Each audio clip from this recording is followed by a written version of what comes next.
बंदर और मगरमच्छ की कहानी। एक जंगल में तोते और बंदर की बहुत अच्छी दोस्ती थी। जंगल में हर जगह हमेशा बंदर और तोता साथ में घूमते हुए दिखाई देते। सुबह से लेकर शाम तक वे दोनों साथ में घूमते फिरते और फिर जब सूरज के घर लौटने का समय होता तब वे दोनों जंगल के नदी किनारे वापस आ जाते। उस नदी किनारे एक पेड़ था और उसी पेड़ के एक टहनी पर घोंसला बनाकर तोता रहता था और उस पेड़ के छाल के सुरंग में रहता था बंदर। दोस्त, एक मीठा सा गाना सुना दो ना। मैं गाऊं? कौन सा गाना गाऊं?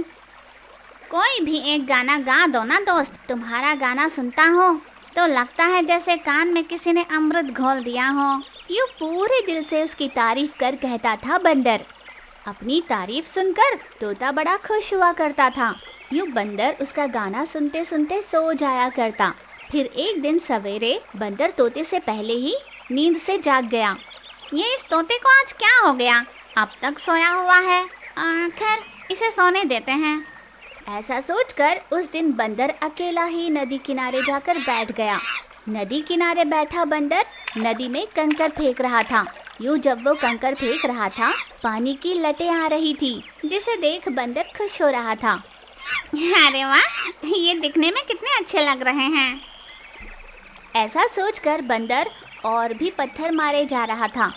फिर थोड़ी देर बाद नदी के अंदर से एक मगरमच्छ बाहर आया। क्या बात है दोस्त, आज बड़े खुश नजर आ रहे हो।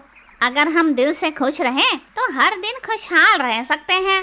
बंदर ने ये बात थोड़ी दूर से कही। अच्छा, और बताओ जंगल के क्या हालात है?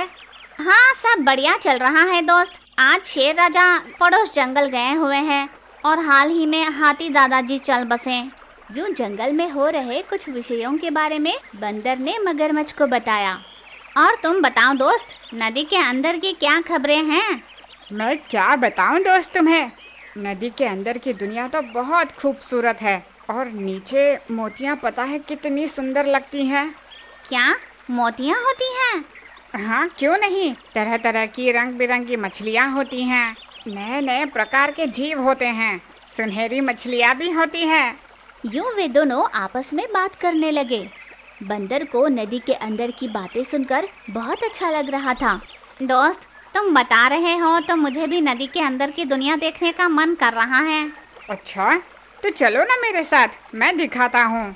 मगरमच्छ के कहते ही जैसे ही बंदर उसके पास जाने लगा, ठीक उसी समय पीछे से तोता आ गया। बंदर सुनो, रुक जाओ। बंदर तुरंत रुक गया।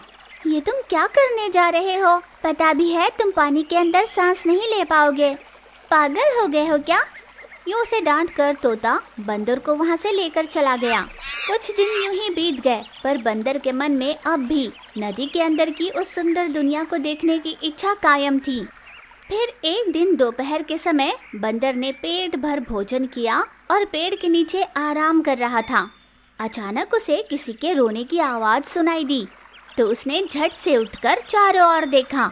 नदी किनारे मगरमच्छ रो रहा था, जिसे देख बंदर तुरंत उसके पास गया तो देखा मगरमच्छ मुंह खोले रोए जा रहा था। अरे क्या हुआ दोस्त? यूं उसने प्यार से पूछा। दोस्त, मेरे गले में कुछ अटक गया है। मैं खा नहीं पा रहा हूँ।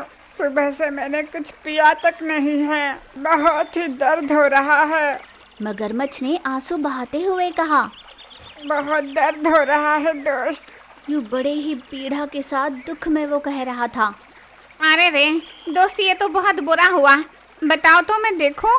बंदर ने झांक कर उसके मुंह के अंदर देखना चाहा। जो मिला वही सही सोचकर मगरमच्छ बंदर को खाने ही वाला था। जैसे ही बंदर को इस बात की भनक लगी, वो तुरंत वहां से भाग खड़ा हुआ, पर बंदर की पूंछ मगरमच्छ के मुंह में आ गई। दोस्त, ये बहुत गलत है। तुम ऐसे कैसे कर सकते हो? मैं तुम्हारी मदद करने आया था और तुम मुझे ही मार खाना चाहते हो। यूं बंदर जोर जोर से चिल्लाने लगा, पर मगरमच्छ को इससे कोई लेना देना ही नहीं था। वो उसकी पूंछ छोड़ ही नहीं रहा था। बंदर को बहुत दर्द हो रहा था। फिर झट से कहीं से तोता वहां पर आया और उसने अपनी चोंच मगरमच्छ के आंख में चुभाई, जिससे हुआ यूं कि मगरमच्छ ने तड़पते हुए बंदर की पूंछ को छोड़ दिया।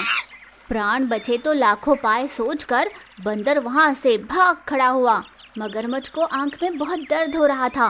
वो तुरंत नदी में वापस लौट गया। फिर तोता बंदर के पास गया। दोस्त, तुम्हारा बहुत बहुत धन्यवाद। आज तुम्हारी वजह से मेरी जान बच गई। और नहीं तो क्या, वो तो अच्छा हुआ कि मैं समय पर पहुंच गई, वरना आज तुम उसके आहार बन जाते। यूं तोता उसे जोर से डांटने लगा। दोस्त, मैं क्या करता? उसकी आंखों में आंसू देख मुझे सच लगा। पागल हो क्या? क्या तुम्हें नहीं पता कि मगरमच्छ को पसीना निकलने के ग्रंथ नहीं होते? भरपेट भोजन करने के बाद मगरमच्छ की आंखों से ही पानी निकलता है। और इस बात से अनजान तुम उसके मुंह में अपना सर देने चले थे। आइंदा ऐसी गलती मत करना, यूं उसने जोर से फटकार कर कहा। तुम जैसा दोस्त रहा तो मुझ पर संकट कभी नहीं आएगा। हाँ, तो क्या इसी वजह से इतने लापरवाह रहोगे? यूं उसे ज्ञान देकर डांटा हुआ उसे अपने साथ ले गया। उन दोनों की दोस्ती की चर्चा जंगल में हर कोई करने लगा। सच कहते हैं, हर किसी के पास जीवन में एक ऐसा दोस्त होना ही चाहिए जो बुरे समय में उसका साथ दे और उसे सही राह दिखाए।